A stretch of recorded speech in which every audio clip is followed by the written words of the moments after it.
ಕಿಚ್ಚು HDK versus DKShi ಮಾತಿನ ಸಮರ ಸವಾಲು ಸ್ವೀಕರಿಸ್ತಾರಾ ಸಿಎಂ ಡಿಕೆಶಿ? ಇದು ಬಿಡದಿ ಬಡಿದಾಟದ ಸ್ಟೋರಿ.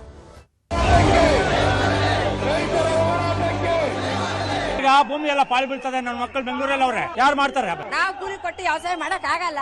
ನಾವು ಮಾಡ್ತಿದ್ರು ನಮ್ಮ ದಲಿತ ಜಮೀನುಗಳನ್ನ 40 ಲಕ್ಷ 50 ಲಕ್ಷ ಕೇಳ್ತಾ ಇದ್ದಾರೆ. ಇವತ್ತೇನು ಅಧಿಕಾರ ಸಿಕ್ಕಿದೆ, 4 ದಿನ ಒಳ್ಳೆ ಕೆಲಸ ಮಾಡಿ.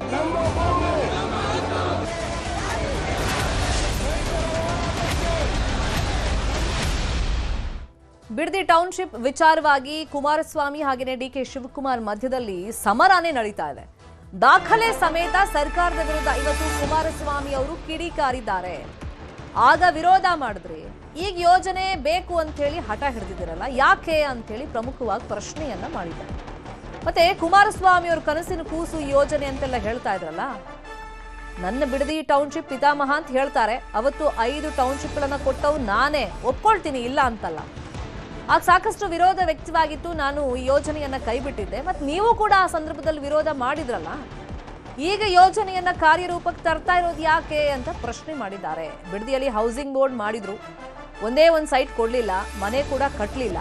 2007ರಲ್ಲಿ ಡಿಕೆಶಿ ಭಾಷಣದ ಪ್ರತಿಯನ್ನ ಕುಮಾರಸ್ವಾಮಿ ಅವರು ಓದಿದ್ದಾರೆ. ಇವತ್ತು ಕೆಲವೊಂದು ದಾಖಲೆಗಳನ್ನು ತಂದಿದ್ರು, ಮಾಧ್ಯಮದವರಿಗೆ ಅದನ್ನ ಕೊಟ್ಟಿದ್ದಾರೆ. ಆಗಸ್ಟ್ 1, 2007ರಲ್ಲೇ ನಾನು ಟೌನ್ಶಿಪ್ ಮಾಡಲ್ಲ ಅಂತ ಹೇಳಿದ್ದೆ.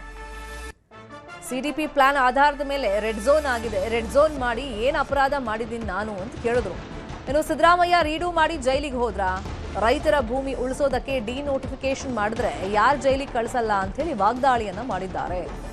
ಪಿತಾಮಹ ನಾನು ಅಂತ ಹೇಳ್ತಾರೆ. ಆ ಸಂದರ್ಭದಲ್ಲಿ ನೀವು ಸೇರಿಸಿ ವಿರೋಧವನ್ನ ವ್ಯಕ್ತಪಡಿಸಿದ್ರಲ್ಲ ಅಂತ ಕೆಲವೊಂದು ದಾಖಲೆಗಳನ್ನ ಇವತ್ತು ತೋರಿಸಿದ್ದಾರೆ ಕುಮಾರಸ್ವಾಮಿ ಅವರು. ನನ್ನನ್ನೇನೋ ಪಿತಾಮಹ ಅಂತ ಹೇಳ್ತಾರೆ ಈ ಪ್ರಾಜೆಕ್ಟ್ನ ವಿಷಯದಲ್ಲಿ. ನಾನು ಅದನ್ನು ಒಪ್ಕೊಂಡಿದ್ದೇನೆ, ಇದಕ್ಕೆ ಚಾಲನೆ ಕೊಟ್ಟವನು ನಾನೇ ಅಂತಕ್ಕಂಥದ್ದನ್ನು ಹೇಳಿದ್ದೇನೆ. 5 ಟೌನ್ಶಿಪ್ಗಳನ್ನು ಪ್ರಾರಂಭ ಮಾಡ್ತಕ್ಕಂಥ ನಿಟ್ಟಿನಲ್ಲಿ ತೀರ್ಮಾನ ಪ್ರಾರಂಭಿಕ ಹಂತ ಮಾಡಿದ್ದು ನಾನೇ ಅಂತಕ್ಕಂಥದ್ದು ಭಾಳ ಸ್ಪಷ್ಟವಾಗಿ ಹೇಳಿದ್ದೇನೆ. ಇಲ್ಲಿ 2005ರಲ್ಲಿ SEZದು ಏನೇನು ನಾನು ಮುಖ್ಯಮಂತ್ರಿ ಇದ್ದಾಗ ಚರ್ಚೆಗಳನ್ನು ಇದೇ ಕಾಂಗ್ರೆಸ್ ಪಕ್ಷದವರು ಚರ್ಚೆ ಮಾಡಿದ್ದಾರೆ. ಆ ಹಿನ್ನೆಲೆಯಲ್ಲಿ ನಿಮಗೆ ಒಂದು ವಿಷಯ ಹೇಳ್ತೀನಿ. ಇವತ್ತು ಇವರೇನು ಮಾಡೋಕ್ಕೆ ಹೊರಟಿದ್ದಾರಲ್ಲ, ಅಲ್ಲಿ ಹೌಸಿಂಗ್ ಬೋರ್ಡ್ ಕಾಲೋನಿ ಮಾಡಿದ್ರು ಬಿಡದಿ ಹತ್ರನೇ. ಸೋಮಣ್ಣ ಅವರು ಮಂತ್ರಿಗಳಿದ್ದಾಗ ಹೌಸಿಂಗ್ ಬೋರ್ಡ್ BJP ಸರ್ಕಾರದಲ್ಲಿ. ಇವತ್ತಿನವರೆಗೆ ಒಂದು ಸೈಟ್ ಸೇಲ್ ಆಗಿಲ್ಲ, ಒಂದು ಮನೆ ಕಟ್ಟಿಲ್ಲ ಹೌಸಿಂಗ್ ಬೋರ್ಡ್ನಲ್ಲಿ. ರೈತರ ಜಮೀನು ತಗೊಂಡು ಅದು ಬೇಕಾದ್ರೆ ನಿಮಗೆ ಕರ್ಕೊಂಡೋಗಿ ತೋರಿಸ್ತೀನಿ ಏನಾಗಿದೆ ಅಂತೇಳಿ.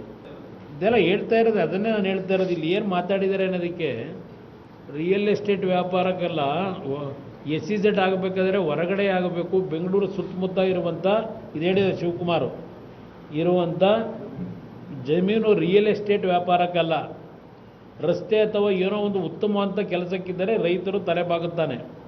ಆದರೆ ತನ್ನ ಜಮೀನನ್ನು ಬಲವಂತವಾಗಿ ತೆಗೆದುಕೊಳ್ಳುವುದು ಎಂದರೆ, ಈ ಏರಿಯಾವನ್ನು ನೋಟಿಫಿಕೇಷನ್ ಮಾಡಿದಂಥ ಸಂದರ್ಭದಲ್ಲಿ, ಒಂದು ಹಳ್ಳಿಯನ್ನು ಘೋಷಣೆ ಮಾಡುವಂಥ ಸಂದರ್ಭದಲ್ಲಿ 700 ಹಳ್ಳಿಗಳು, ರಾಮನಗರವೋ ಸೋಲೂರೋ ಇದೆಲ್ಲ ಹೇಳಿದ್ರು.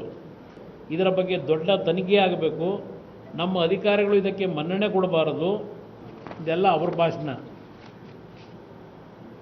ಇಲ್ಲಿ ಫಲವತ್ತಾದ ಭೂಮಿ ಅಂತೆಲ್ಲ ಅವರೇ ಹೇಳ್ಕೊಂಡು ಹೋಗ್ತಾರೆ. ರೈತರು ಭಾಳ ಆಕ್ರೋಶದಲ್ಲಿ ಮಾತನಾಡುತ್ತಿದ್ದಾರೆಂದು ಹೇಳುತ್ತಿದ್ದರು. ನನಗೆ ಓಟು ಕೊಟ್ಟಿರುವಂಥ ಪುಣ್ಯಾತ್ಮರು ಅವರು.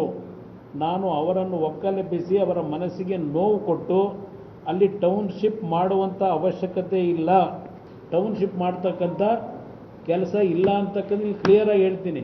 ಇದು ಆಗಸ್ಟ್ 1, 2007ರಲ್ಲಿ ಹೇಳಿರ್ತಕ್ಕಂಥದ್ದು. ನಾನು ಇದೆಲ್ಲ ಹೇಳಿದ್ರಲ್ಲ, ಅಟ್ಯಾಕ್ ಮಾಡೋದ್ರಲ್ಲ ಸಿದ್ದರಾಮಯ್ಯನವರು, ನಮ್ಮ ಮಲ್ಲಿಕಾರ್ಜುನ್ ಖರ್ಗೆ ಅವರು, ಎಲ್ಲರೂ ಸಹ. ಅದಕ್ಕೆ ನಾನು ಕೊಟ್ಟಿರ್ತಕ್ಕಂಥ ಅಸೆಂಬ್ಲಿಯ ಪ್ರೊಸೀಡಿಂಗ್ಗಳು ಇಲ್ಲೇ ಇದೆ. ಜೋರಾಗ್ತಾ ಇದೆ ಬಿಡದಿ ಟೌನ್ಶಿಪ್ನ ಸಮರ. ಡಿಕೆ ಶಿವಕುಮಾರ್ ಅವರಿಗೆ ಪಂಥಾಹ್ವಾನವನ್ನು ಕೊಟ್ಟಿದ್ದಾರೆ ಕುಮಾರಸ್ವಾಮಿ ಅವರು. ಬನ್ನಿ ಬೈರಮಂಗಲಕ್ಕೆ ಹೋಗೋಣ ಅಂತೇಳಿ ಕುಮಾರಸ್ವಾಮಿ ಅವರು ಕರೆದಿದ್ದಾರೆ, ಸವಾಲನ್ನ ಹಾಕಿದ್ದಾರೆ. ಬೈರಮಂಗಲದ ರೈತರ ಜೊತೆ ಚರ್ಚೆ ಮಾಡೋಣ ಅಂತೇಳಿ ಸಿಎಂ ಡಿಕೆ ಶಿವಕುಮಾರ್ ಅವರಿಗೆ ಪಂಥಾಹ್ವಾನವನ್ನು ಕೊಟ್ಟಿದ್ದಾರೆ ಕುಮಾರಸ್ವಾಮಿ. ಇನ್ನು ಹೊಸಕೆರೆಹಳ್ಳಿ ಬಳಿ ಬಿಲ್ಡಿಂಗ್ ಬಗ್ಗೆನೂ ಕೂಡ ಕುಮಾರಸ್ವಾಮಿ ಅವರು ಪ್ರಸ್ತಾಪ ಮಾಡಿ ಪ್ರಶ್ನೆಯನ್ನ ಕೇಳಿದ್ದಾರೆ, ಕಿಡಿಕಾರಿದ್ದಾರೆ. ಬಿಲ್ಡಿಂಗ್ ಕಟ್ಟೋದಕ್ಕೆ ನೈಸ್ನಿಂದ ಯಾರ ಹೆಸರಿಗೆ NOC ಪಡೆದ್ರಿ, ಆಗ ನಿಮ್ಮನ್ನ ಯಾರು ಜೈಲಿಗೆ ಕಳಿಸ್ಲಿಲ್ವಾ ಅಂತೇಳಿ ವಾಗ್ದಾಳಿಯನ್ನ ಮಾಡಿದ್ದಾರೆ.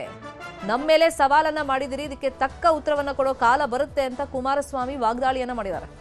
ಮಾಡಲ್ ಮೇಲೆ ಎಲ್ಲ ಮಾಡ್ತೀವಿ ಅಂತ ಬನ್ನಿ ಬೈರಮಂಗಲಕ್ಕೆ ಹೋಗೋಣ. ನಿಜಕ್ಕೂ ರೈತರು ಒಪ್ಪಿದ್ದಾರಾ ಇಲ್ಲಿ? ಮಾಡಬಾರದು ಮಾಡಿದ್ದೀರಿ. ಅದೇನು MLA ಹೋಗ್ಬಿಟ್ಟು ಚೆಕ್ ಕೊಡೋದು ಉಂಟಾ? ಇದ್ಯಾವಾಲಿಂದ ಈ ಹೊಸ ಕಾನೂನು ತಂದ್ರಿ?